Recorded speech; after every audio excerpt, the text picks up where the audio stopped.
What is up, y'all? Manny, Carrera, your real estate resource, and this is episode number 27 of Whiskey Wednesday podcast sessions, where we sit with entrepreneurs, influencers, movers, and shakers over a glass of some fine whiskey.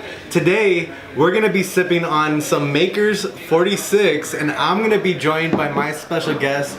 This gentleman is not only a realtor, investor, and entrepreneur, but he's also a childhood friend, my best friend, Ricardo Silva. What is up, bro? What's up, bro? Welcome. About time you had me on this FYI, thing. before we start, this is Ricardo's third whiskey. He's super shy. This guy is super shy right now, but look but I'm really excited to have you on, man. Definitely a overdue podcast session, and I know since I started the podcast, I've told you about it. Told you we need to do a realtor episode and talk a little bit about real estate and a little bit about some other stuff. And you're right now in Dallas, so caught you at a good time. You just landed, right? Yeah, about 45 minutes ago, just landed. About time I get to be on this podcast. I don't know if everybody else has to pay, but I had to pay to be on this podcast. Just an FYI. You know, had to come up. Little quick come up, Christmas gifts. No, but I appreciate it. It's a free podcast, but we have to pay. Just kidding, I didn't pay. Yo, man, so I'm really excited because not only, do we have a big history, you and I have grown up together almost, since 7th grade, 8th grade, right? And it's been crazy to kind of, not only go through life and over the last even just 10 years and kind of experience what it is to really grow mentally and just overall in life. And it's really cool to have my best friend from childhood kind of on the same path, and we have the same mentality, which I think is really cool because not a lot of people do that. I think a lot of friends end up taking separate paths, and over the years it ends up getting lost, that connection. But before we get into all the good stuff, there's gonna be a lot of gossip here, a lot of funny stories. I'm gonna embarrass the shit out of you. I already got some stuff. But let's hand over the mic to you, and you tell us a little bit about yourself. Who are you, and what do you do? Well, my name is Ricardo Silva. I'm a real estate agent, former firefighter, and recently started a business with two of my other partners. It's a coffee shop. That's basically it. Born and raised in El Paso. Born and raised here in El Paso. Yeah. Definitely. little kid from the lower valley trying to make it, huh? Just trying to make it. So let's let the viewers kind of know a little bit about how we met. Obviously, we've known each other since middle school. So kind of tell us a little bit about how we met and how long we met, how long we've known each other. Well, Manny wasn't this popular. He was getting punked. No, I'm just kidding. I wasn't popular. No, we had a class together, and as you can tell, I'm blind as shit. And I couldn't read the board, and he would pass me his notes, and that's how we kind of started. He invited me to his house, jump on the trampoline, and the rest is history. I'm gonna clarify something. We're gonna be honest on this podcast with the viewers. No, we're gonna be fully honest with the viewers. It's not really how we met. We had a class together, and Richard was some kid over there just studying in class. He was just over there in the corner, sitting in his corner, and I had some erasers, and I was just a bad kid. I don't know why I like to throw shit. And I threw an eraser and I hit Richard by accident, right? I hit you with an eraser, and I started punking this guy for like 6 months, made his life miserable, and we became best friends. No, it's not right. The eraser part is true though. Stupid. So a little bit about our childhood too. Obviously, best friends have to embarrass each other a little bit, right? So I want to bring up one embarrassing story. You could bring one up too. But I'm gonna bring up an embarrassing story from when I first met Ricardo. It's like my favorite story to tell. But when we met in 8th grade, it was 8th grade or 7th grade? 7th grade. Ricardo was a little on the heavier side of 7th grade.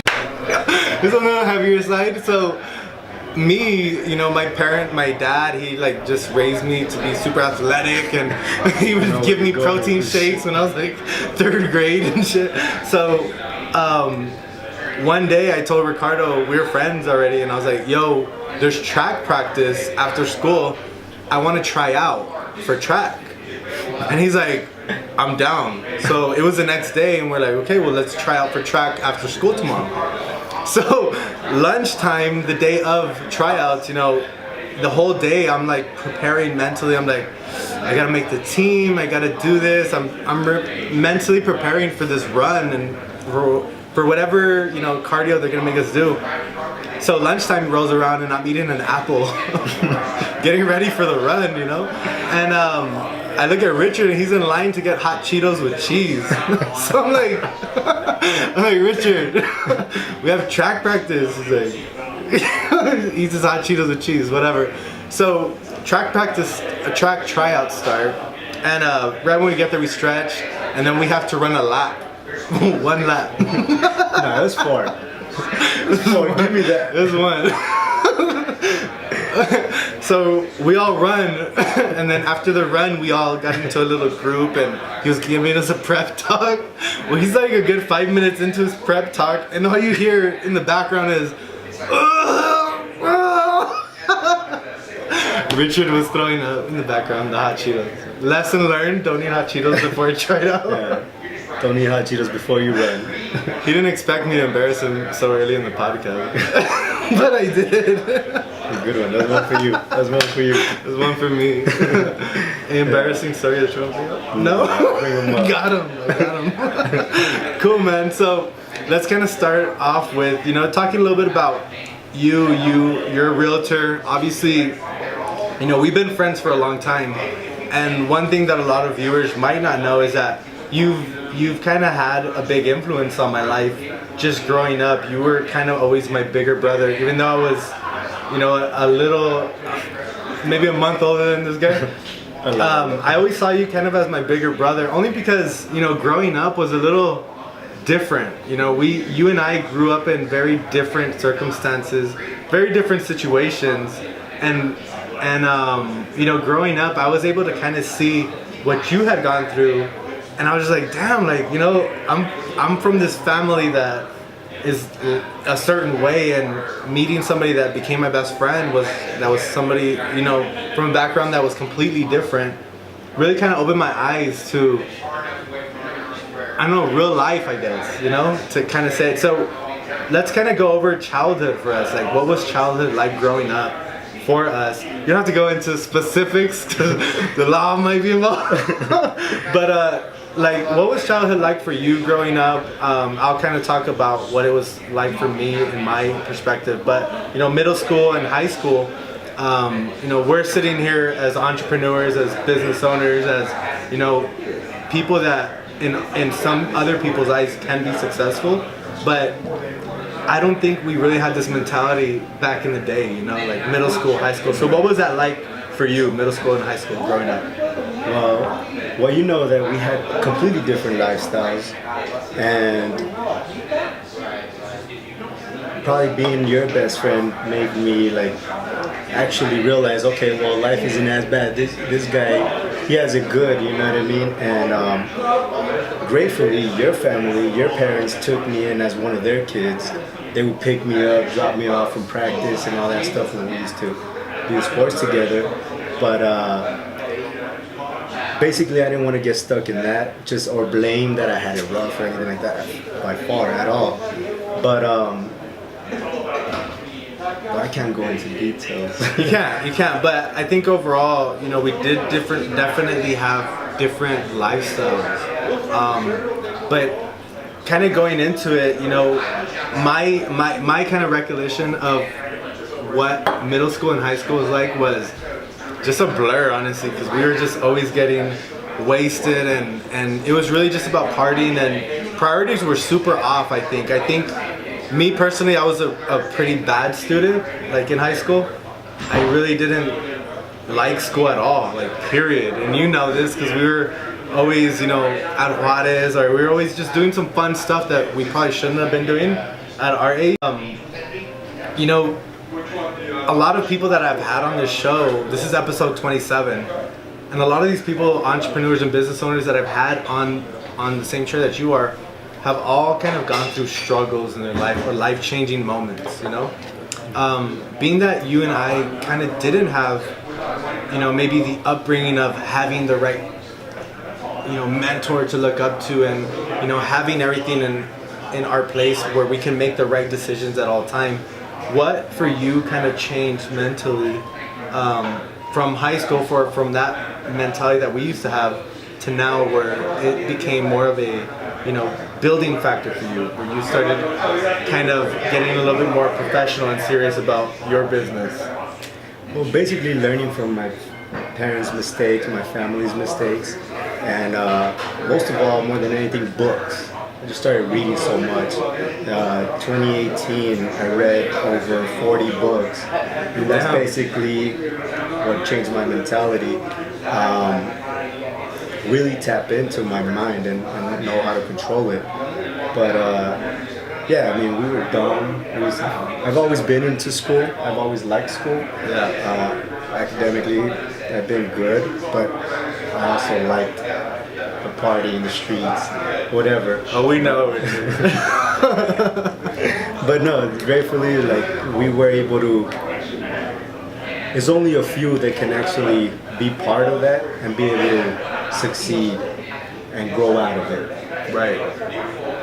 Yeah. So, growing up, you mentioned your mom. Your mom's a business owner. What type of influences did you have, entrepreneurial, that were affecting you from your childhood? You know, getting you maybe into that mentality where you want to become a business owner. Yeah. Well, my mom's been a business owner for the past 25 years. The hardest woman I know, the hardest working woman I know. Yeah, man. That lady. Shout out to her business too. Shout out her business. So it's a seafood restaurant out of North Loop in Lafayette, Cocteles Mazatlan. The best seafood, Mexican style, in town, I would say. It was good when I used to eat it. Oh yeah, you will eat. Oh, those cocktails are bomb. It's really good. Yeah, so she influenced me a lot. She's the type of girl woman that sun up to sundown, business is on her mind. I learned that about her, but I also had to learn to have balance, right, and integrate family, hobbies, whatnot into your life. Right. Yeah, you have to have a good balance, right? Right. I think She didn't have it. No. She didn't have She's it. all just work.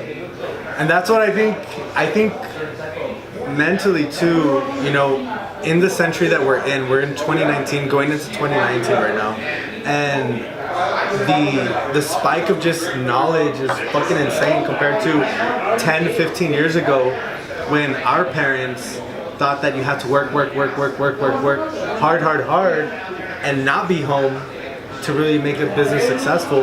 They had it hard because they didn't have the social media or the tools that we have to kind of grow our businesses. What do you think has changed over the last 10 years? What has been one of the biggest game changers for businesses right now to kind of go from maybe your mom growing up, you know, as a kid? Maybe if she did have social media, maybe if she did have those types of things, maybe it wouldn't be her busting her ass every single day, you know, at work. But kind of comparing it to 10 years ago, what do you think has really been a game changer for businesses right now? Well, businesses have a lot more opportunity. Now they have the ability to reach out to millions of people by different platforms, Facebook, Instagram, Twitter, LinkedIn, all that good stuff. And back then, all you had was newspapers and word of mouth. Yeah, and bench ads. And bench ads. Bus ads. That's it. That's all you had, you know? And yeah, so I wouldn't say that it's so much more easier, but now you have a lot more avenues to reach out to more people. Yeah, I think it's fucking insane, honestly. Yeah, it's good. Yeah, so social media wise, how are you right now as a realtor? Obviously, he's a realtor in El Paso and all through Texas. Right now, you're also doing real estate in Dallas, right? Right. Tell us a little bit about that. So I moved to Dallas. I joined a luxury group out there that I met in LA. Sorry, we're gonna have to talk a little louder. These motherfuckers are so loud behind us. Say with your chest. Say with your chest. So recently I moved out to LA back in Dallas in October. So with my broker that I met in LA, basically learning from a really knowledgeable broker that only focuses on mainly luxury. And the way we met was basically I told him everything I do for my clients, the systems I have in place, and how relationship is more important than a transaction to me personally. And so he told me, fly out to Dallas. This is where you should actually be selling real estate. And so I took the leap, took the risk, I wouldn't say dropped everything, but I moved out there, giving it a shot. I do have my partner here in El Paso, which she's been with me for the past year and a half to 2 years. And she's amazing. She knows how I like the system to be run. And she basically handles it all here while I'm gone. But still, communication is key. So I still talk to all my clients from here and from over there. Yeah. So real estate's fucking tough in general, but for you to be doing it in 2 cities, I think is really tough. So let's kind of talk a little bit about what we're doing right now and kind of what led up to it too. Before we get into the real estate game, before you did become a realtor, what were you doing before real estate? Before real estate, I was a fireman. Shout out to the firefighters of El Paso. Awesome. I love the job. I love the career. Love the guys. Love the whole fire department in general. Little do the public know what actually firemen actually see and what they go through in everyday life. Made me appreciate life and be more grateful. Other than that, I still miss it. Yeah. You know? But do I regret it? I wouldn't say I regret it. Yeah, it just makes me work harder. So what he's talking about regret is, first of all, hands out to you guys and to every firefighter or first responder, because even though I'm not a firefighter, my best friend and a lot of other of our good friends are firefighters, and to see the things that you guys fucking see and then still go about your day or go real estate and show some houses after you saw somebody just lose their life is fucking crazy to me. So that's crazy as fuck.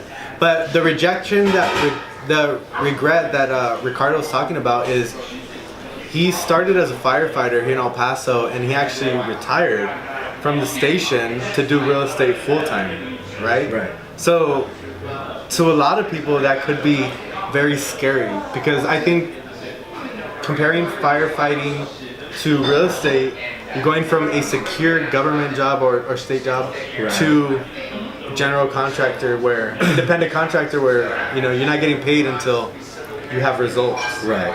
So what was that transition like? What was that shift like? And what was going through your mind?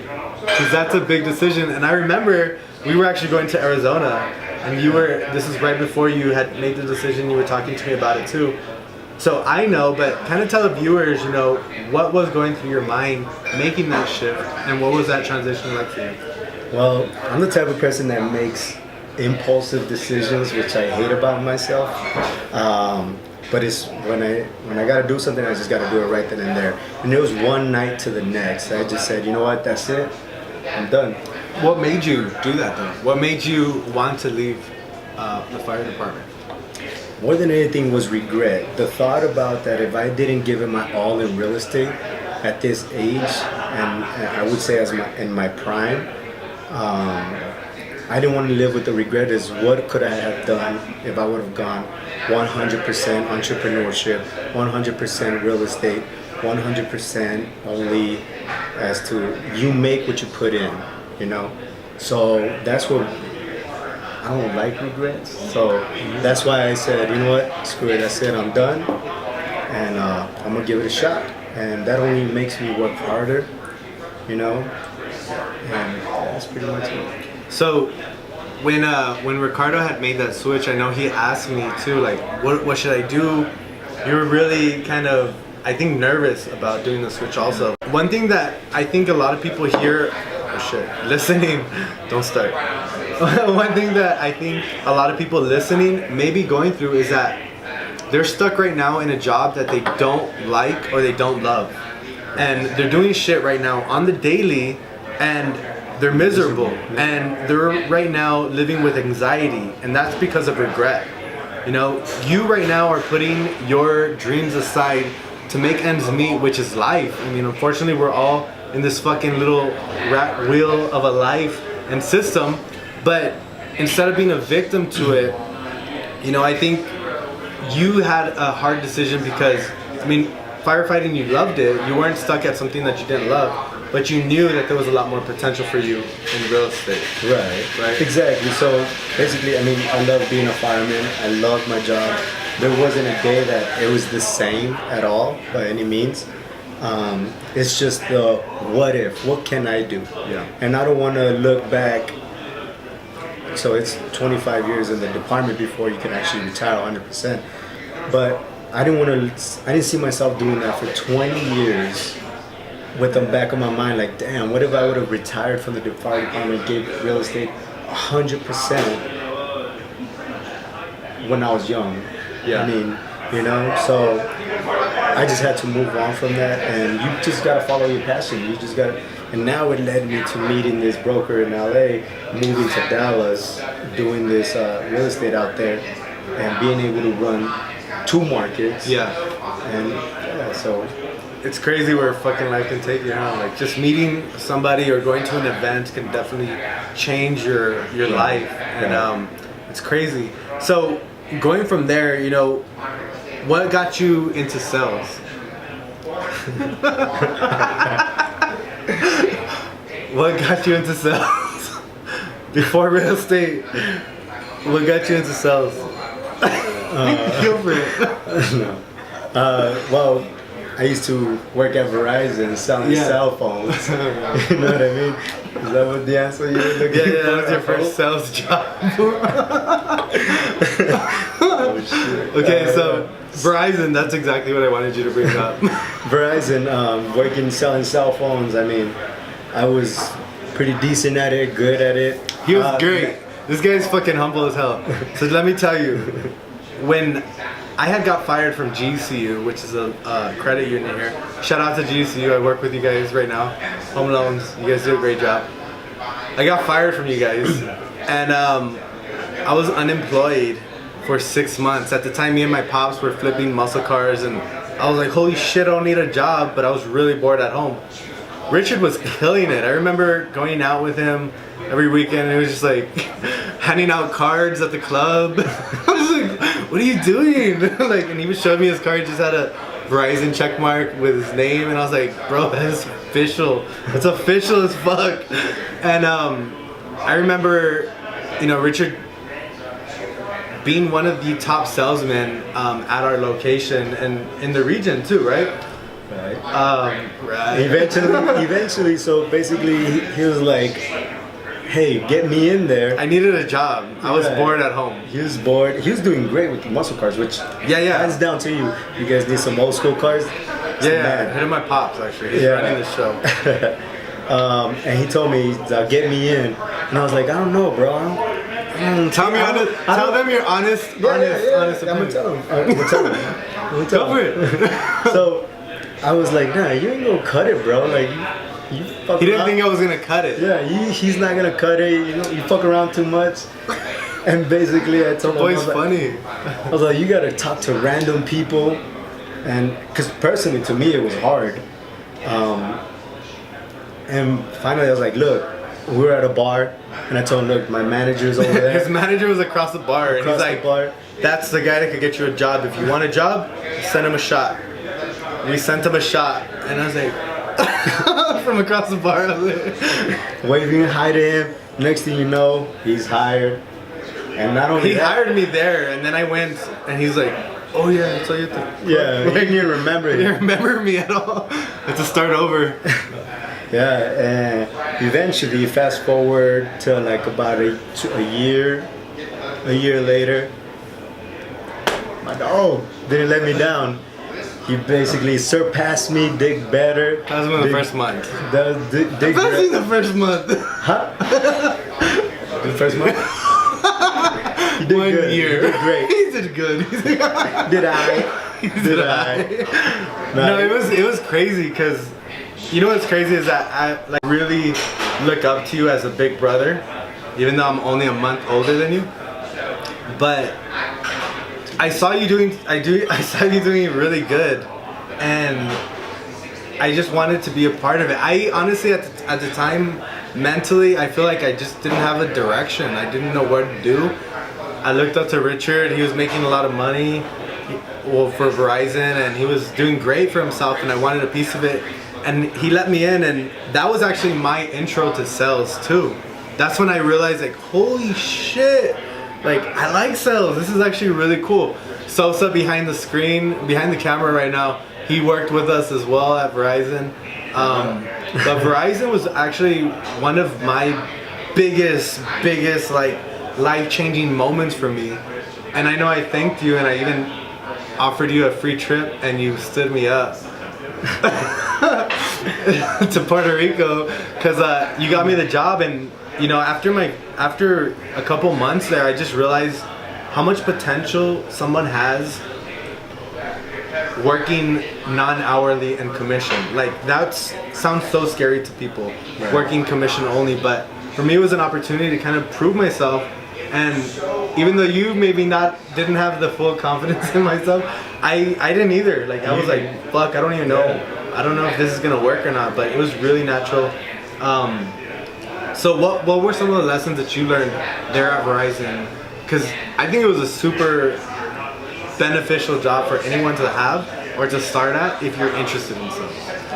Well, basically, I mean, I learned a lot from like John, what's his name? Jonathan, our manager, Mauro. We learned a lot from them, and basically it was a friendly competition in the sense with you when you came on, and I said, oh shit, this motherfucker's doing good. I need to step it up. I thought I was good, this motherfucker's better. So we had a friendly competition, and that was right before I got into the fire department. And hands down to you, you got to move to Miami and run a bunch of stores there. Yeah, that literally opened up. I'm telling you, like, that was so life-changing for me because my first 12 months of doing great at this job, making a name for myself and setting records and everything like that, which I was like, what the fuck? Like, I didn't even know I was good at this stuff. I was able to land that position out in Miami, but for me, like, Verizon taught me so much about just in general in sales, because it made me realize how optimistic I really am. And I'm gonna give you an example. I don't know if you remember it, but I'm so fucking optimistic, and I never realized it until I got into sales. My fucking goals are like ridiculous. Like, they're like dumb. And my expectations on everything is just like, it's so positive. It's like, oh no, we're gonna just I'll do that. No, I'll do it. And I think that's a really good trait to have. Some people think, oh, well, being realistic is a little bit more important. I think you have to have a balance of it. But I think being a little bit more optimistic is definitely, in my case, better, and it helped me a lot more, because I remember my first sales job, I didn't understand how many phones I could sell in one day or how many on average people were selling. One of my first couple days, our manager came up to us at the time, Manny. He's a realtor now in New Mexico. We have a deal going on together right now. We work together, it's fun. But he comes up to us and tells us, hey, what is your goal for the day? And you had said 3 or 4, which was realistic, and I was like, 7. And I remember, always fucking one up in me, man. Always. It's because he said 3 or 4, and I was like, I want to do more than that, you know? Like, I'm optimistic as fuck. Like, 7. Never sold a phone in my life. And but that day I did sell 7 phones, and I remember when I said it, you went like this, bitch, like, bitch. But I did it, and you know what was funny? Like, that moment stood in my life, not because I was like, oh, I proved everybody wrong, but I was just like, if you're optimistic about shit, and if you really believe, shit could happen. Like, I'm telling you right now, since the day I started sales, to 4, 5, 6 years later, now that I'm doing real estate, to this day, I'm so fucking optimistic with real estate. And I'm so optimistic with everything I do. I think you have to be. Yeah. So that's one lesson that I think I learned a lot out there is that being very optimistic about your goals is I think an important trait to have. Right. As far as goal setting, I know you and I have had millions and millions of conversations and spent a lot of time just talking about goals and executing and planning out your life and where we should be and what we should be doing. What are some things that you've learned over not just our talks but off of the countless books that you've read and things like that about goal setting? What are some important things that some people should know when planning or setting goals for themselves? I mean, when you're setting goals, don't set yourself short. You know what I mean? Don't set yourself short at all. But also set your 20-year goals, 10-year goals, 5-year goals, 3 months goal, 4 weeks goals, day goals. You know what I mean? Day goals. Yeah, you know what I mean? So it's great to be optimistic, you know what I mean, and set those huge goals, but also think about the day-to-day goals that is going to get you to those 20 years. Right. You know what I mean? Like Gary Vee, I'm a huge fan of Gary, but like he says, reverse engineer. Always. Reverse engineer your goal. If your goal is to make 100,000 this year and you sell Girl Scout cookies, we'll reverse engineer it. How many Girl Scout cookies are you going to need to sell to hit 100,000? And then from there, what do you do? Okay, well, what are you going to have to do daily? You're going to have to break it down from quarterly to monthly to weekly to daily activities, right? Income generating activities, what you're going to have to do. That's definitely an important thing for goal setting. What else? Goal setting? Goal setting. I mean, this guy's a little book. He has a little library in his head. Yeah. I'm trying to access it right now. My library card's overdue. Yeah, I mean, that's basically it. I mean, having the balance, tracking and measuring everything, like you said, reverse engineer. You gotta know how many people you gotta talk to. You gotta know how much, most of all, having your income be way more than your outcome. You know what I mean? Right. You can't be spending a lot more than what you're making. So that's budgeting. Budgeting. You know what I mean? I don't. When it comes to that, I do like to spend, but I know. but bougie. No. But I know where my bank account is at. Yes. Okay. But I know where my bank account is at. You know what I mean? Total Money Makeover. That's a good book. You guys should start reading. Rich Dad Poor Dad. I can go on with books, but yeah, I mean, that has taught me. And about goal setting is visualize it. Basically, every morning, 6 a.m., I'm writing my goals down. After that, I try to meditate now. I see you. You're coming up on Headspace. Yes. What are you at right now? How many days? 28 days. 28 days. 28 days. Good. 28 days. And I try to, after I write my goals down, I try to sit down and zone out and actually visualize those goals that I just wrote down. I should have brought that book. But this past year, I've been writing goals down every day. And it's crazy. I look back to February, March, and I've hit a lot of them. Thank God. So, not to put you so on the spot, but what are some goals over the last, maybe long term, 5 years that you've hit? And you can look back on and just say, wow, like, putting the right amount of work and execution daily, weekly, monthly has results, and this is proof of these results. I was actually talking to Andrea, my partner assistant, about that. Basically, it was my income, doubling my income. This past quarter, all I've been doing is reviewing as what we did this year, and I hit that goal. Owning properties has been my goal, and basically, one of them was either promote in the fire department or leave the fire department, which one of them happened. It's black and white. Yeah, so it actually happened. Yeah. That's cool. That's cool. I think it's super important. Obviously, you and I have learned a lot, goal setting wise, and self development wise too. I think it's been really cool for me to go through it, but also see my best friend go through it. As far as the transformation and the self development path that we've taken over the last just couple of years, getting into books and seminars and things like that. What really started you or got you into self development and kind of developing, taking time to invest in yourself?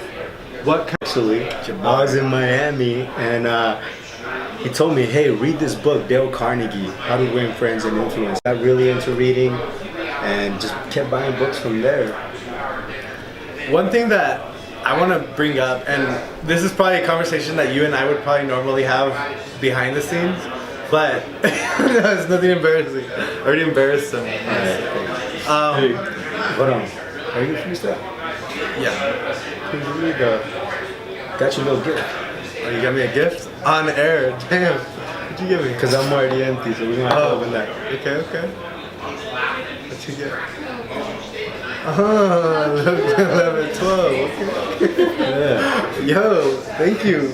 Out of nowhere. It's Christmas?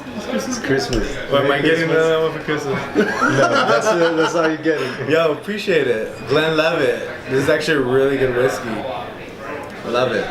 Appreciate it, bro. Thank you. So going into what I was kind of mentioning is one moments, as friends, you have these memories and moments where you're just like, yo, remember that one time, and bringing up Miami that one time, at the time I was living in Homestead, Florida. I think you had went to visit as well as me, and you guys were over. We went to the beach. We had a cigar. We had a Cohiba, you and I, on the beach, and we literally talked for a while, right? It was a good conversation. Yeah. But I remember just talking to you, and we've done this a million times, like just talk and really have conversations about life and goals and,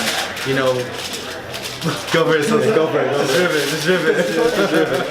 There's no slow way to do that. Like a bag of chips. The bag of chips, open it at the You're movies. in class, it's like, you put it in your mouth finally, and everybody's quiet. Everybody knows you opened that bag of chips. Like, they don't have bags of chips here, motherfucker. Funyuns, it smells like onions over here. But you and I have had a lot of conversations like that. But you told me a lot of times that one conversation helped you, because at the time I was doing network marketing. I was with a company, health and nutrition company, selling healthy groceries online. Really fun, a lot of knowledge that I gained from that. But at the time you were real estate, right? You had just joined real estate. Started. So, well, kind of walk me through, your first couple months in real estate, because obviously you started real estate, what, a year before I did? Right. About a year before I did. But how was your experience like with real estate in your first couple months before Miami? Well, before it was fucking hard as shit. I was not like... Pour you up. It was super hard. I mean, I wasn't used to being out there, putting myself out there, trying to ask for business or anything like that. I was more secretive. Glenlivet 12. You're gonna give me a little sample of this too. Tell me what you think. Drink it. No, you tell me what.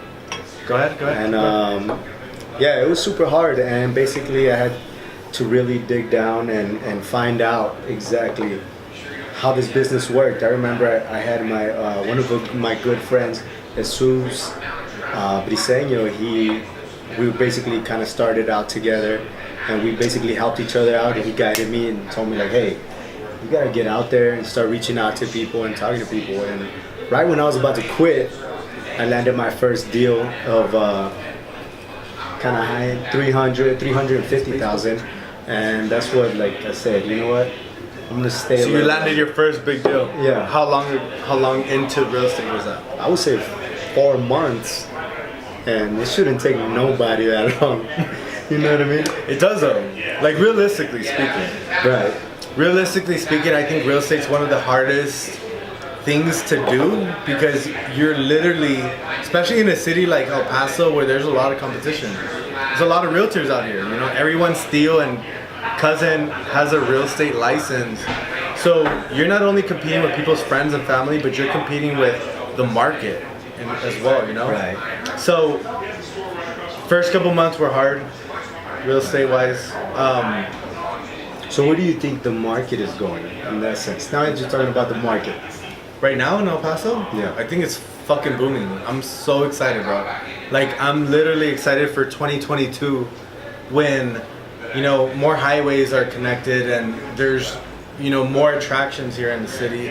A lot more access to residential from, you know, the city. A lot of more streets and just growth overall. I think the city is getting crazy big right now. So the market, I think right now is definitely still I think right now, like, to present date, is a buyer's seller's market. Like, there's such a good, even balance right now of buyers on the market and listings hitting the market that are selling hella quick because there's so many buyers. So the market is very, very. Can you do that? Get up, masseuse back here. Yeah, I think the market's really booming out here in El Paso, you know? Yeah, it's really good. And what I've learned from Dallas market to El Paso market is as to what's actually going on in the economy with the economy slowdown. They really take into effect all that. You know what I mean? It's a bigger city, right? Yeah, right. It's a bigger city, bigger price point. 400 points down in the stock market, 2%, 3%. That makes a huge difference out there as to here. Here is great. The market is great. I mean, El Paso gratefully doesn't feel when these economic slowdowns happen. So transactions are still happening. People are still buying houses. People are still getting good deals on houses, you know, out there. Interest rates are going up. But hey, as interest rates go up, rents go up. Right? Yeah. Why? Because taxes go up. I'm about to raise the rent on my tenants because, hey, shit, it's not profiting anymore, or I'm either upside down. So that's the way it happens. So I mean, if you're still renting, paying $1,200 by January 2020, you're gonna be paying 14, 13. Yeah. Interest rates are going up, and that's one thing that I think as real estate agents in a big city, you definitely are nervous about, you know, because interest rates, like we were talking the other day, you've been in Dallas for how long? 3 months. 3 months. And in 3 months, you realize that the market out there works a lot different than El Paso because you have to watch the news over there. What happens on the stock market affects Dallas hard. You know, it could stop people from looking that day, canceling a showing, maybe. Because, oh shit, you know. Today. Did you? Yeah, it says, let me read you what it actually says. Huh? It says this. Thanks, but given the oh my god, that's real. Oh, shit. Oh my god, that hurts me. That's a $2 million deal. Okay, so this is a $2 million house in a $2 million client buyer in Dallas. They were looking for a house, right? You've been talking to them since beginning of December. Dang, these are nice houses, bro. And I'm gonna read you guys a message. Thanks, but given the market vitality, we're going to hold off on buying right now. That is fucking scary. You just got that yesterday. So that's real. And this is crazy to me. This is a shock to me because in El Paso, we don't deal with that. You know, like, I think that's one of the benefits of a little big city, which I think El Paso is definitely a little big city. We're growing so fast, but we're still under the radar when it comes down to the big market cities, you know? We're not one of those cities that has a big distribution plant for GM or Ford that gets affected by things like that. And it's crazy. So what are some things that you could really distinguish for people maybe considering El Paso or Dallas, or kind of comparing El Paso to any other market? What would you say El Paso has that no other market has? Well, El Paso can always buy. A recession, not a recession, they could always buy. There's always transactions happening. the cost of living is so low. When I tell these investors in Dallas the price points that we have, they say like, what the fuck? We need to go out there. Let's go. Yeah, let's go and buy all these and the renters versus owners is insane. So they say let's go in. So yeah, El Paso is a great market. I don't think it's not going anywhere until it's projected to be like San Antonio, Austin. Yeah. I think in the next 5 to 7 years, we're looking like a San Antonio, because you're gonna have access to around the entire city from the loop. And what we want these people to understand is don't focus on the interest rates. If you look at the interest rates in the past decade, people were buying houses at 9%, 12%. Ask your parents what their interest rate. Ask your parents and grandparents, because I guarantee you it's from 10 to 19%. Right. Fucking insane. My parents bought their house at 13% interest rate, which, if that happened today, I'm working at Verizon again. You know? Yeah. Just kidding. Just kidding. No. No, I wouldn't go. No, but so talk to me a little bit about, real estate, the market, getting into real estate. A lot of people right now, I think there's a trend of people just wanting to get their license. How hard is real estate? Well, getting licensed is fucking easy. It's like, and that's hard still, because people still can't get through that, Yeah, I mean the courses are fucking easy. The test is a little bit hard, but how long did it take you? I think you broke the fucking record in getting your license. I'm gonna tell you, bro, for real, like when people ask me, what do I have to do to get licensed? How long does it take? The first thing I say is, I am literally a rarity. Like, I haven't heard anyone else do it in the time frame that I did it. So realistically, it's gonna take you 3 to 6 months. How long did it take you? It took me 1 month. Jim Bud. Oh. Let me tell you, and let me remind you too, like, when you right now have made a jump, right, from El Paso to Dallas, you literally dropped everything, and it's scary. It could be scary, and maybe it's still a little scary 3 months in.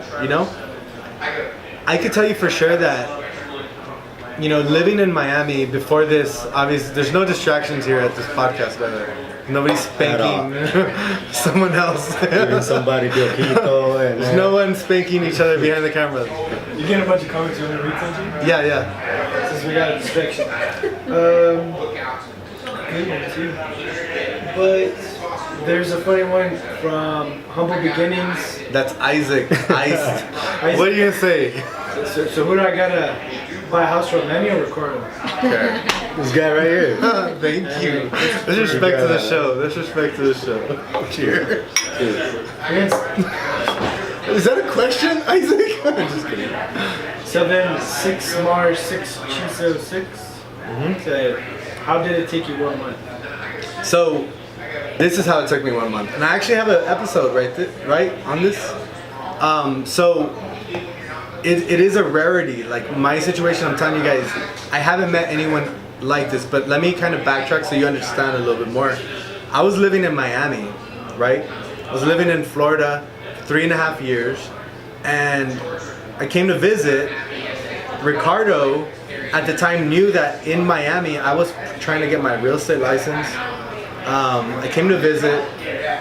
He ended up showing me a little bit about the market, and I was like, fuck, I was just looking around, I saw so much growth. You were in Europe, right? I was in Europe. He was in Europe. This is my best friend, okay? I came to visit and he was not even here. Best friend. I'm just kidding. So I called Ricardo and I was like, Ricardo, talk to me about the market out here. Like, I'm really considering staying in El Paso and doing real estate, but I want to know your opinion. Like, should I? And do I think I asked for your, not permission, but like, I just wanted you to know, like, hey, if I did do real estate, would you help me? Would you show me the ropes and things like that? And he did. So I'm coming from Miami, I'm visiting in El Paso, and I made a decision when I was visiting to stay. I made a decision at that moment that I was going to become a realtor in Texas, which Texas compared to Florida, getting your license is completely different, 10 times harder in Texas. And I knew that. I knew what I was getting myself into. I came to El Paso with nothing. You guys, I had no car. I sold my car in Florida. I had no car. I had no job. I had no place to stay. I had nothing. And I just had this idea that I was going to become a realtor in El Paso and wait for my friend that was in Europe to come back and teach me how to do real estate. So he tells me, well, if you're serious about it, get your license and I'll hit you up in 2 weeks when I get back. I got my license that day, and I literally, I have a video on this on YouTube, but I literally stayed at Starbucks from that day to 30 days later, every single day for 8 to 10 hours, studying my ass off, caffeine the hell up, but studying and studying and studying. Because at the end of the day, I think that if you really put your mind into something, and like my decision was to put everything on the table, just like you did with Dallas, right? You still have your business here, but it's a big decision. This takes a lot of energy to put everything on the table. And I did, but that decision made me realize that if I'm gonna become a realtor, I'm not gonna sit here for 6 months jobless and not have anything going for me but going to school for my real estate license. So in order for me to avoid a part-time job, busted my ass for 30 days, and I finished what normally takes 3 to 6 months for a lot of people in 1 month. That's how I did it. It was fucking hard though. Like, it was legit hard, but it really takes discipline, I think, for you to do shit like that. Every time somebody asks me, how long does it take? I was like, well, my boy did it in a month. You shouldn't tell people that. I tell people that, but I really... Like, fuck that, never mind, I'm out. Yeah, and unfortunately, that's the bad thing, you know? Like, the only way that you could fail in real estate, in my opinion, is if you quit. Right. That's the only way. Whether you're getting your license or you already have your license, if you fail in real estate, it's because you quit. So there's no way that I could fail. There's no way that I could quit.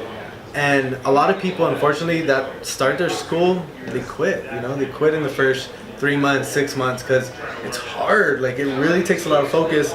In my situation, I didn't have a job, so I could dedicate that many hours to it, you know. But it really does take dedication and time to get your license. You know? Right. So going back to we got lost in the comments. Any more comments? A lot of people are joining, so it's pretty. That's best awesome. live I've seen. Well, this is really cool because for those of you guys that are joining, for those of you guys that are joining, you know, Ricardo here is not only a realtor, not only my best friend, right? But he's also an entrepreneur, which I want to talk a little bit about as well. You know, on top of real estate, having this mentality that you have, having the self-development and investing in seminars and things like that, how important do you think it is to focus on self-development and on yourself? If you are thinking about either becoming an entrepreneur or in general just doing what you love and being happy, you know? Right. Well, basically finding out why you're doing what you're doing at that time, you know what I mean? First, you gotta seek to understand before you're understood. So you gotta know yourself personally, know what works for you, what doesn't work for you, and basically just chase after your goals, whatever you're trying to do. I mean, if you're at a 9 to 5 that you fucking hate, you know what I mean? You should just drop that. But a lot of people can't because like, oh shit, well if I drop that, then I don't make no money, and if I don't make no money, I don't eat, and if I don't eat, I die. Yeah. You know what I mean? So basically, just taking that leap and you'll be all right.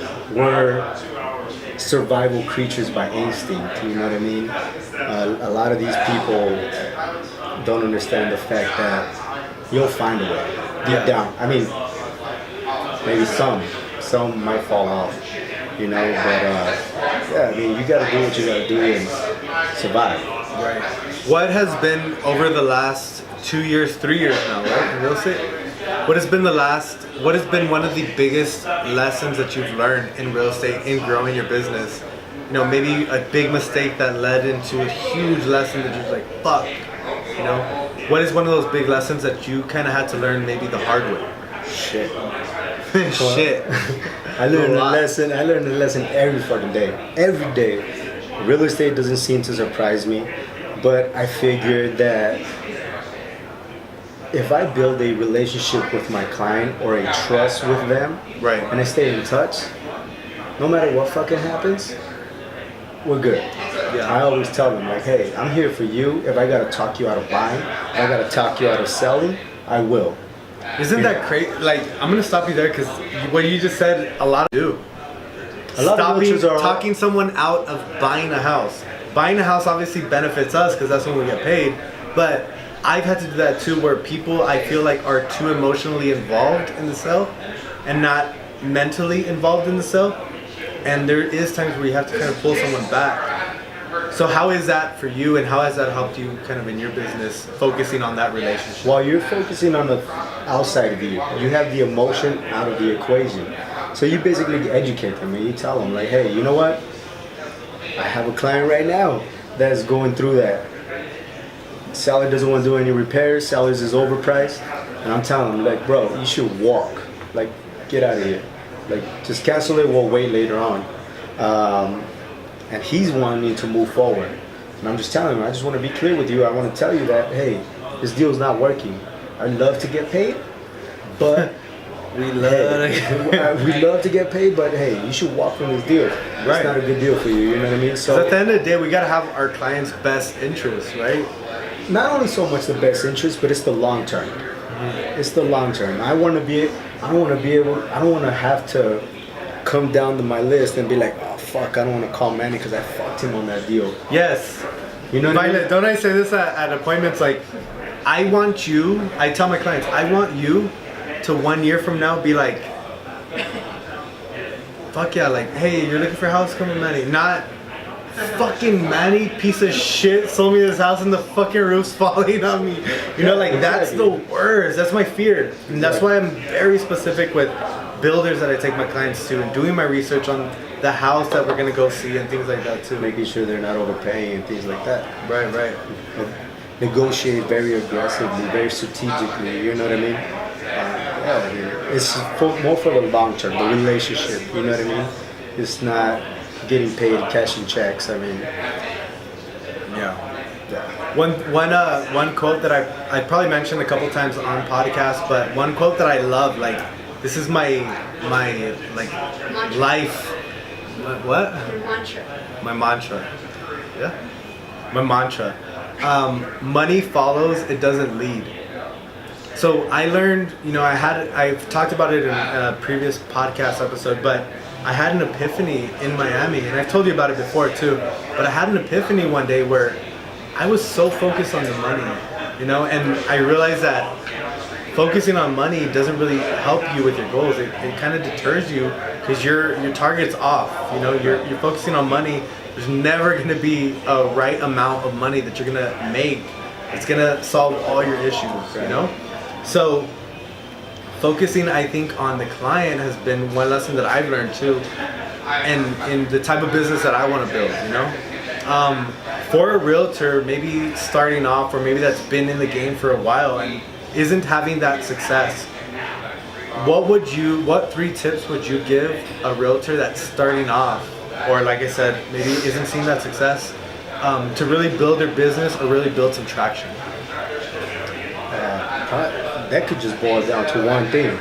I mean, join somebody that can actually has somewhat experience, has a good track record, is focused on relationships, and partner up with them. I mean, if I could do it all over again, I would have partnered up with one of these great realtors. And like, fuck it, I don't care if I don't get paid for the first 4 deals, first 5 deals, first million. Fuck it. Like, just teach me. Yeah. You know what I mean? Because I probably lost thousands of dollars learning. Like, oh fuck, I got robbed so many times on deals, and that's one thing.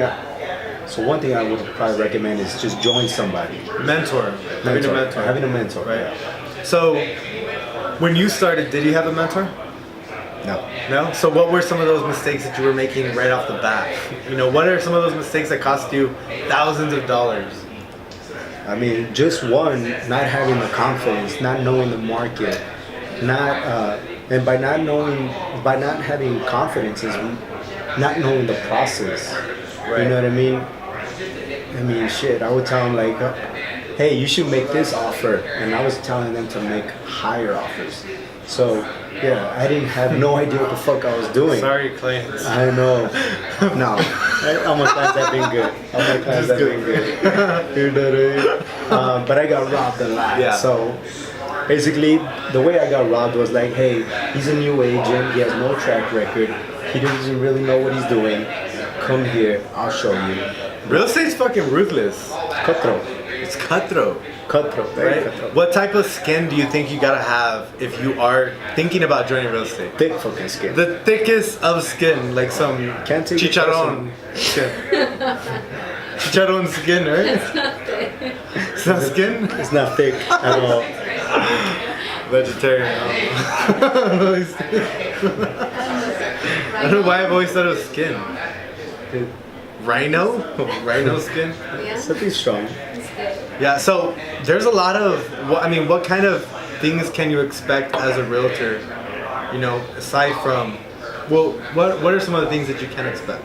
You know, denial maybe? Rejection? Always rejection. Yeah.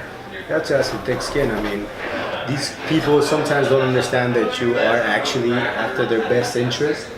Sometimes they think you're just trying to make some money, which a lot of other realtors are giving us that bad name. But a lot of these agents that are coming up right now they're actually for the long term. You know what I mean? They're actually trying to build these relationships. They're actually being 100% honest. You know what I mean? But it's just the way it was back in the day. You know what I mean? I think overall, just in general, anyone in sales has such a bad rep because even in Verizon, you remember this, and I've talked about this so many times. But how was it in Verizon? I mean, that is sales. That's cutthroat sales. We're in one of the busiest malls in El Paso. And what do you see everyone doing in the kiosk? Pitching. Stopping people. Hey, what's up? You got Verizon? Hey, man, you got T-Mobile? Hey, you got T-Mobile? You got Sprint? You better sprint your way this way. You know? There was so many little lines that we had. Chile.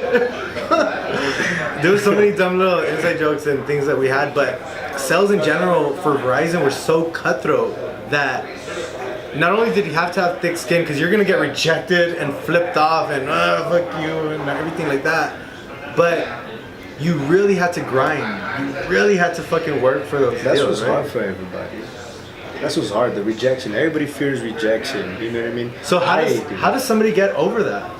Shit, I still can't get over it. I hate it. I fucking hate it. Really?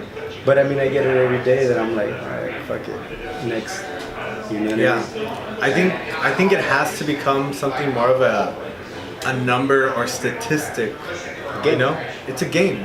It really is a game, and this is for anyone in sales.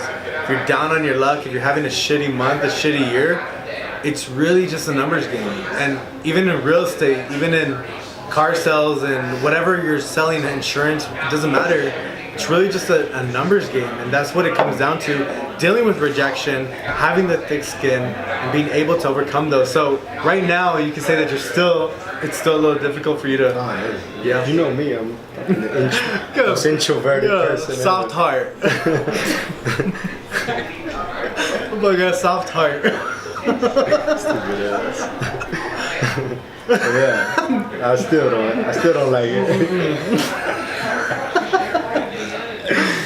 So, yeah, I think it's hard. I mean, I deal with rejection too. Trust me when I say, like, I deal with family going with other realtors. I've dealt with people even to last week, 2 weeks ago, 3 weeks ago, maybe not wanting to work with me or going with a different realtor. It's hard, it's tough. But I think in general in sales, if you want to be successful, if you want to have and develop the skill set that you need, you really have to think of these people as practice. And that's really what I do. Like, rejection is practicing. You know, and I'll spend an hour with you, even though you have no credit, and go through my whole spiel so I could get practice. That works. Does that work for you? And at the end of the day, you still try to help them. No matter where they're at. No matter where they're at. Yeah. You still try to help them. Having the right intention is the best intention. That's the best and only way. Like, the right thing is the only thing that you should be doing, right? So Going through real estate, on top of some of the lessons that you've learned, what are some of the successes that you've had? You know, in real estate, in the game, some things that maybe 8 years ago you didn't think were even possible. Well, I mean, owning properties. I mean, that was one of my goals. Now trying to purchase one property at a time. One property. How many properties do you own right now? Three. IRS. Give him a foot. Three. Gratefully, I learned from you. Like, fuck these single family properties, single home. You know what I mean? And it wasn't even from me. It was from episode number 2. Number 2? John Deslongchamp. Yeah. That guy is a fucking investing genius. Yeah, he's very knowledgeable, very smart. I've talked to him a couple of times. And yeah, I mean, absolutely. Don't go for single doors. Go for multifamilies, duplexes, triplexes, quadplexes. But hey, 3 homes, I'm okay. Now just start buying those, you know what I mean? Duplexes, quadplexes. Absolutely. I think that's one of the weirdest conversations I've probably ever had with some of my clients is they always ask me, well, do you own a house? What kind of home do you own? And I tell them, oh no, I'm not gonna buy a house for like 10 years.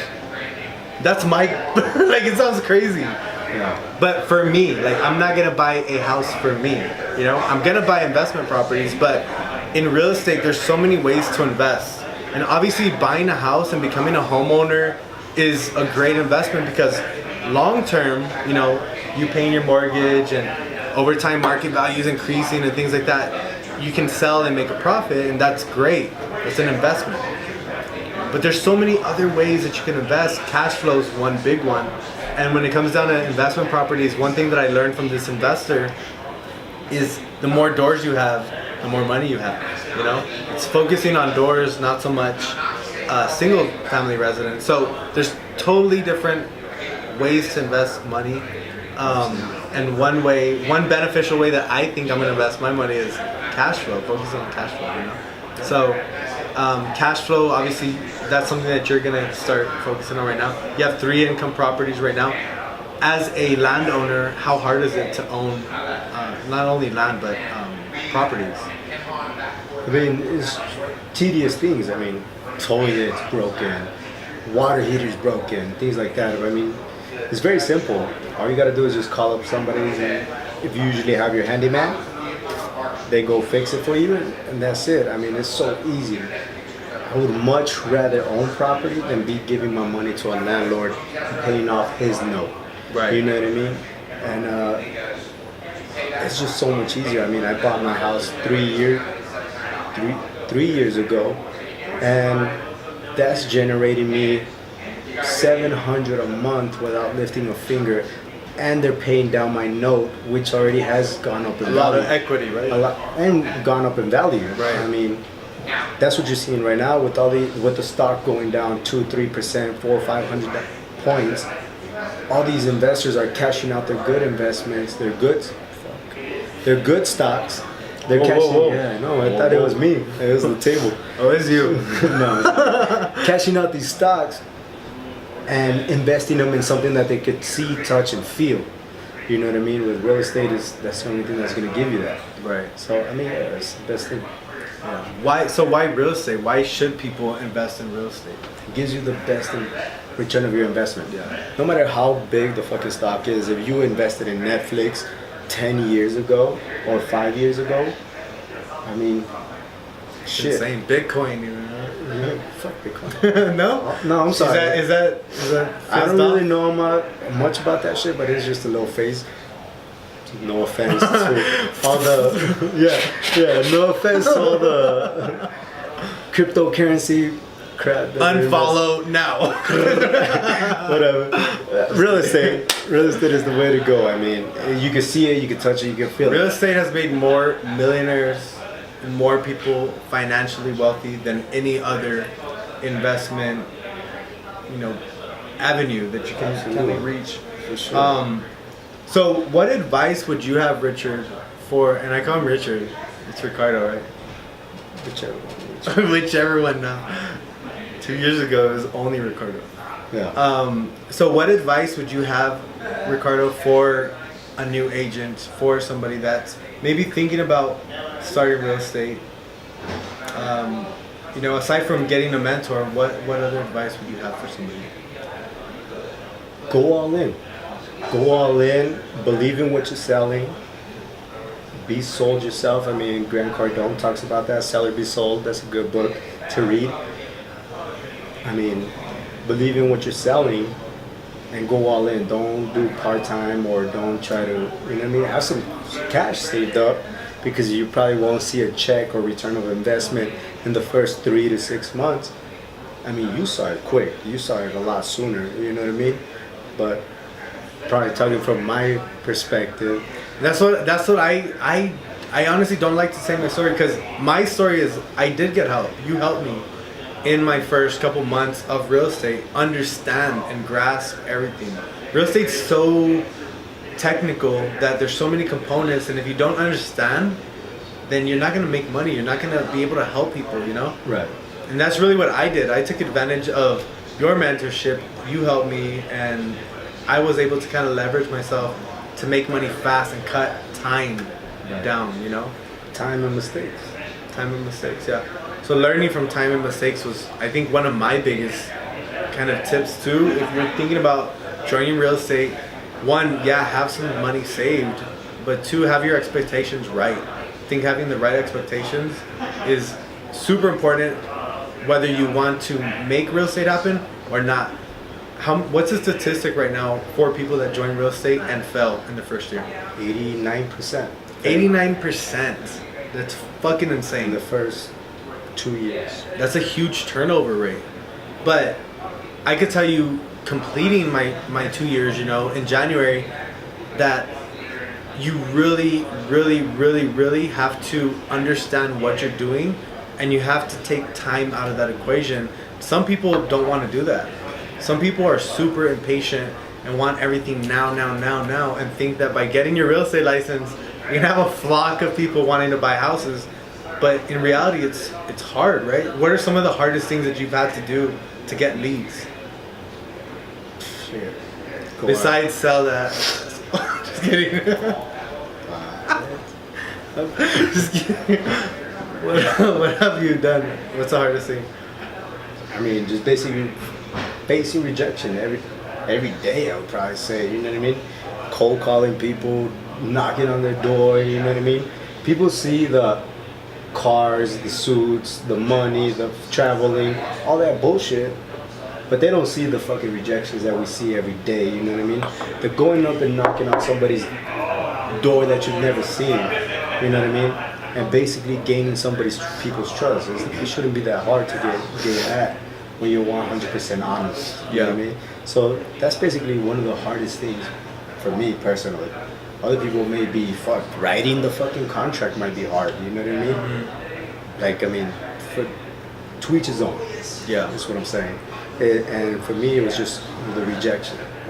Yeah. Basically. I think one thing to add to that is kind of being self-aware of your weaknesses too, right? Because how soon into real estate were you aware of what you weren't good at? Because I was aware, like right off the bat, like, oh fuck, I suck at this. Let me just do this. Yeah, I mean, very quickly, you'll know it very quickly. Once you get these rejections, it pinpoints what you're weak at. Like, oh, you know, you suck. You know what I mean? Or whatever, you're fucking new at this. Like, you know what I mean? For me, it was like the confidence. I was like, oh, fuck. Yeah. I'm too new for this shit. You know what? I'll just stick to firefighting. I'm good. I have a pension. I have a bi-weekly check. I'm good. You know? Yeah. And, I just kept on. So let me ask you this, Ricardo. You're good at, you know, the firefighting job that you were at, and a lot of people, I think, right now live that life where they're comfortable, and that's kind of what you were, right? At the fire station, you were a little comfortable with the pay, and I know a lot of people like that. There's nothing wrong with that. I mean, being comfortable or being safe is not a wrong way to go, you know? To each his own, just like you said. But what makes you want more? Like, why not be good, or why not be comfortable? I mean, well, let's go back. if I had a family to feed, if I had kids, if I was married, it'd be completely different. I would have probably not taken that leap, because I got something secure, I got a good foundation. But I mean, if you're single, no kids and whatnot, hey, shit, I could fucking live off of ramen noodle. You know what I mean? Eat some shit. Eat some shit. No, like not literally, but eat shit for a little bit, right? But I would eat some ramen noodles. You know what I mean? I won't eat shit, but I'll eat some ramen noodles. Yeah, same shit. Probably worse. No, but like what I mean is like eat shit. Like sometimes you do have to eat shit or sleep on a couch for a couple months. Absolutely. Right? Yeah. For sure. I mean, it'd be completely different if I had kids, if I had a family to feed. But I mean, if you're single and you're just starting out, hey, fuck it, you ain't got nothing to lose. You better go out and see what you're made out of. Test yourself, and then go out. Yeah, I feel you. So, how uncomfortable have you had to get in real estate? Because you are one of the shyest motherfuckers that I've ever met, and that's why it's taken 27 episodes for you to be on this thing. But how outside of your shell do you have to be if you are an introvert? I mean, because you're an introvert. Right, and as an introvert doesn't mean that, you're fucking super shy or whatnot. Right, but you are super shy. Yes, I am super shy, but more than anything, an introvert. Right. An introvert is basically like a battery life. You can only be around so many people, so many fucking cameras at one point that by the time this shit is over, I'm probably gonna go home and like I don't want to talk to nobody, and that's it. Thought we were gonna go eat. Probably not, but probably like maybe another one. Can I get another one? Being shy as a shy person, I mean, you just gotta push yourself and get yourself out of that comfort zone. Right. You know what I mean? And when you get outside that comfort zone, that's when you actually see yourself for what you're really made out of. You know what I mean? Leaving the fire department one day to the next, having cash saved, and you're like, fuck it, let's see what real estate could do. Let me see what I got. That's when you're like, either you make it or you fucking fail and you die. You know what I mean? But pride gets the best of you and like, I ain't going back. I can't go back and be like, oh fuck, I didn't. It's like no choice. Yeah, there's no choice. You know what I mean? And real estate is my passion. Firefighting was my passion as well.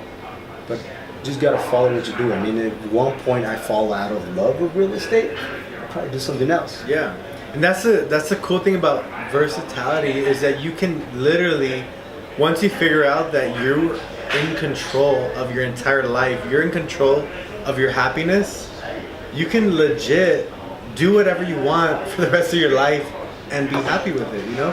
I'm very intuitive. Like everything that I do is based off intuition, and Violet and me talk about that a lot. Like the other day I'm gonna write a book, coming up with a book soon. And I literally wrote a bunch of squares on a sheet in front of Violet, and we're like, okay, this is gonna be this one, this one, this one, in 5 minutes. I thought he had pre-planned it. He was like, oh, I thought of this.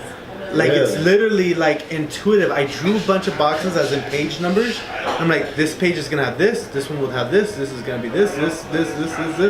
We did it in 5 minutes, and I was just like, dude, like that's how I feel about my whole business with real estate. It's been so intuitive that when I think about something, I do it. This podcast was an idea at one point, you know? Right. But it really comes, that looks so good. But it really comes down to daiquiri. There's all kinds of stuff here at Vitolas. Shit that I've never even seen. But I really think it comes down to, I forgot what I was talking about. Your drink just checked out. You're intuitive. Yeah, intuitive. Being so intuitive, being so bought into what you're doing that you're literally going with, in my, I guess, definition, the universe, or where you're supposed to be going, you know? Right. And understanding that or feeling can definitely lead you in the right direction, I feel. Right, and I mean, I don't want to spoil it, but what else besides the book you got coming up? So, a lot of stuff. I mean, goals for me, and we'll get into goals for you, but me personally, I'm just fucking ecstatic. I have such a high and lust for life right now. Drake, quote Drake. Just kidding. That I'm so infatuated with my life right now. I'm gonna be so pissed if I die soon. You know, like I'm so excited for what's to come in 2019. Overall with real estate, with podcasts and everything like that. But a lot of endeavors that I have coming up are one of them is to create my own whiskey bottle. So I'm gonna be doing that soon. Create my own whiskey bottle, have it featured here on the podcast. Cheers to that. I'll send you a bottle for Christmas. Every year, you know what you're gonna get. Is that my bottle? But you know, I have a lot of goals.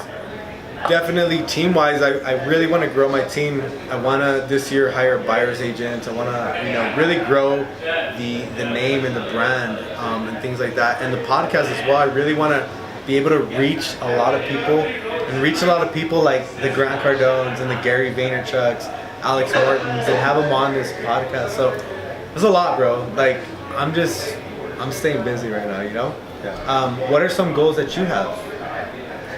I mean, just growing the real estate business, being able to dominate 2 markets at once. I mean, I have the greatest partner personally.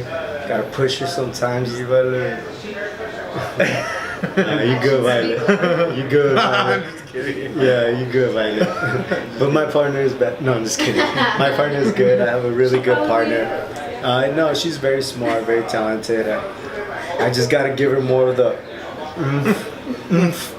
to get it in. You know what I mean? But trying to dominate 2 markets at once, own more real estate, of course. I mean, that's my 401k. Now that I don't have my pension. Yeah. Now that I don't have my pension, I'm like, fuck. We're rewriting 401ks. Yeah, real estate. I mean, Andrea's family owns a bunch of real estate, and that's what they live off of. They make about 10 to 15 grand a month of just revenue on rents. It's crazy. I mean? Once you start understanding real estate, it's crazy. Insane. It's endless. You know what I mean? And of course, I mean, I got the coffee going, Viejo Coffee.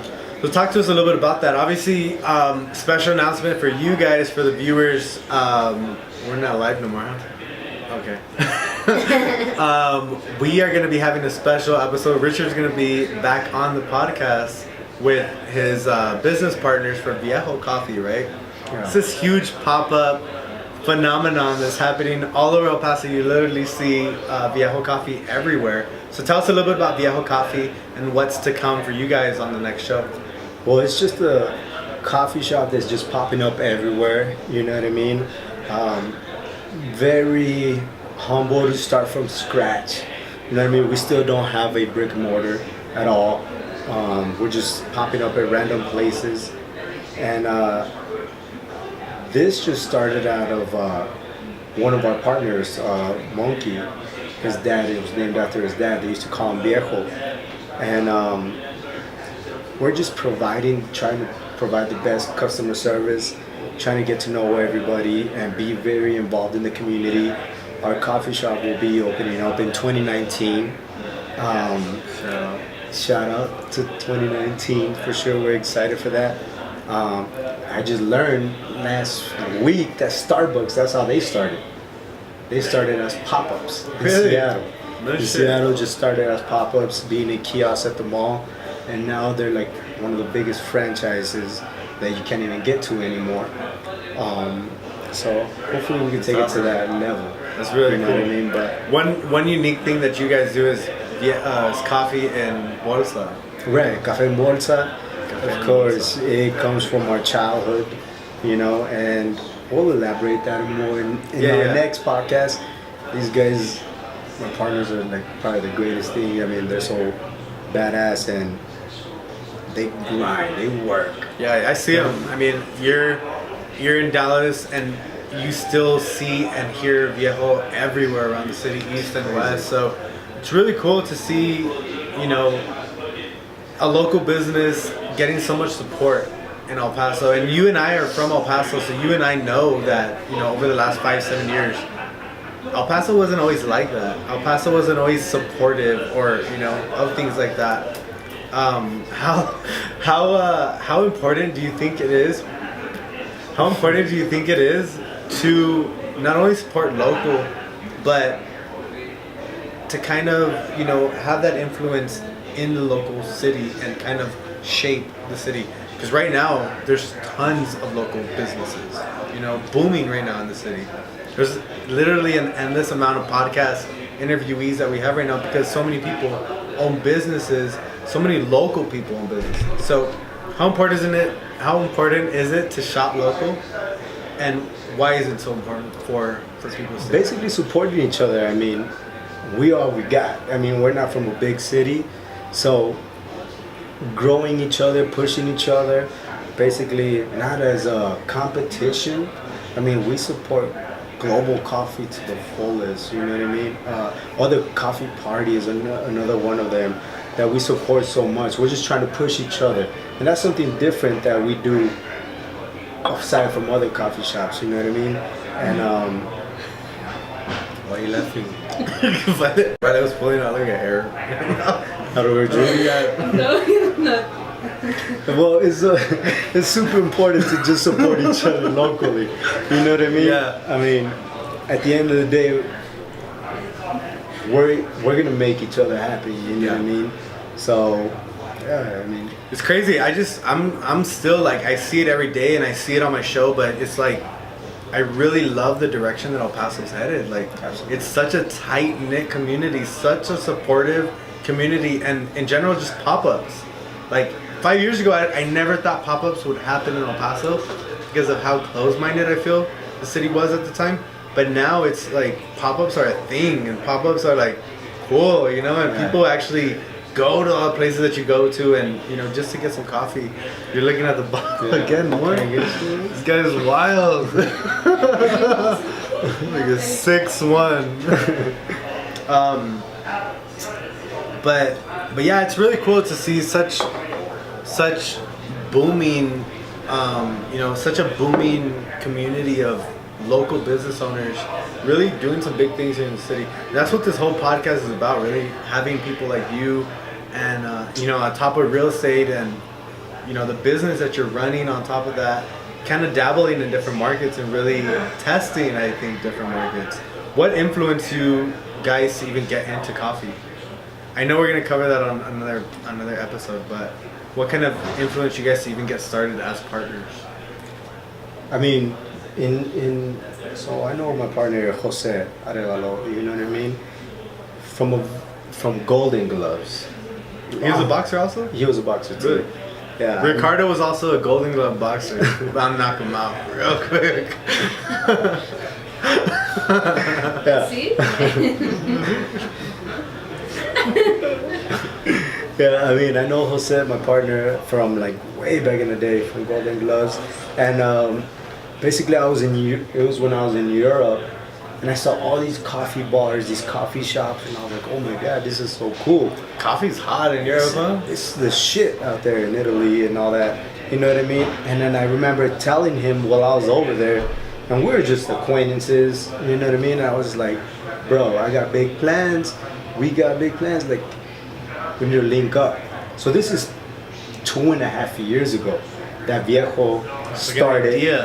An idea, as an idea that started boiling, you know what I mean? But we've been so busy. I mean, I was working 2 jobs, firefighting, real estate. He has his job, and I mean, you know what I mean? And so it was just boiling down, and finally we're trying to come up and bring it alive. So super excited for us. I'm really excited for you guys. I've seen you guys literally everywhere on social media, and it's really cool. By the way, shout out to Jose and Monkey. Those shout out. Those motherfuckers are like so like artistic. They're so clever with the whole social media. Where can our viewers follow you guys? That way they can start getting the inside scoop before the next episode. At Viejo Coffee. So on Instagram it's at Viejo Coffee. We also have a Facebook, Viejo Coffee. I mean, those guys are so clever with the whole social media game. I love your branding, bro. Like you guys are really doing some cool stuff, and I think it's definitely giving a little character to the city too. Yeah, absolutely. It's really cool. It's really cool, man. I'm proud of you, bro. I'm proud of you. It's funny throwing racers at this guy, and now we're sitting in front of a podcast. But Really cool to have you on, man. I'm super excited for, just overall where you're going with real estate and your goals. And, on top of being my best friend, I'm just proud of you, excited for what the future really has for you. I'm just super pumped up that I get to be in this moment where I feel like I'm entering my prime too. And you are also, so it's really cool for us to kind of go through this. We're definitely successful. We have the right mindset, and we're getting into some shit that we didn't think we were gonna get into maybe a while ago. Yeah. I always like to kind of wrap up the podcast or kind of end the podcast with kind of knowing a little bit about what you like to do in the city. Obviously, you've been in Dallas for 3 months, but before that, it was all El Paso, So, talk to me about your favorite restaurant, place to eat here in El Paso. Go for it and throw a plug if you want to your moms. But give me your favorite restaurant. Give me your favorite place to hang out, and give me your favorite place to go out and celebrate a good month or a good closing. I already know where all these 3 places are. So it's restaurant and what? Restaurant, place to hang out or chill at, place to go out and celebrate. Shit, I mean, this whole city's great with these local businesses, but I mean, a restaurant, of course. I mean, no other place than to get some mama's cooking at my mom's restaurant. Better place to get mama's mama's restaurant. Yeah, you get the best seat in the house. Yeah. You know what I mean? But overall, the food is great. The service is great. Where are they located? North Loop in Lafayette, right on the corner, Cocteles Mazatlan. I mean, it's nothing, no fancy, schwancy, fucking. You guys have been there. You guys are so known though. Like, there's a big clientele that loves that place. I mean, yeah, it's a little hole on the wall. It's great food, great environment. Favorite place to hang out at? Fuck, I mean, work. The office. Mine too. At the office. I know I'm a workaholic. What would I do on my day off? Probably go to work. Yeah, I mean, and if I had to say celebration, I mean, later, my boy Monkey makes the best fucking old fashions. Yes, we've had them. Later. Really That's probably where I'm gonna take you after this. I need some food. Yeah, so that'll probably be it. Cool. So later, mamas and place to hang out. You said My office. Work. Yeah, that's the same with me, bro. Violet trips out because she's like, go with your girlfriend, go home, go. I'm like, shit, dude, I really love work. And I think when you're doing what you love, it doesn't feel like work. And it's really true. Like, that's absolutely true. I love it, man. I love it. Well, again, really thankful for you to be on the show, bro. Long overdue. But really excited for people to hear a little bit more about you, who this shy guy that hangs around with me is. And, really excited for you and all your endeavors too. Viejo Coffee is going to blow up. I see it. Really excited for you guys to be on too. So let's plan a date. Let's set a date now, actually. Viejo Coffee podcast, when? 2019, for sure. Second week of January. Chill, hold on. I'll let you know. January. It's coming January. February. Valentine's Day, maybe? Somewhere in there, 2019. Okay, we'll figure it out. Get a permission slip and everything. Okay, so we're definitely going to have you guys on. Really excited to have you guys on, and really excited again for people to hear your story. For those of you guys that are watching, make sure you guys tune in every single Wednesday to Whiskey Wednesday podcast sessions, where we sit with entrepreneurs, influencers, movers, and shakers like Ricardo here, my best friend, my boy. We're going to have a long night, huh? For sure. Are we? Yeah? Latin night? For sure. Okay. Cool deal. Well, I'll see you guys next week. And as always, it's great seeing you guys. Thank you.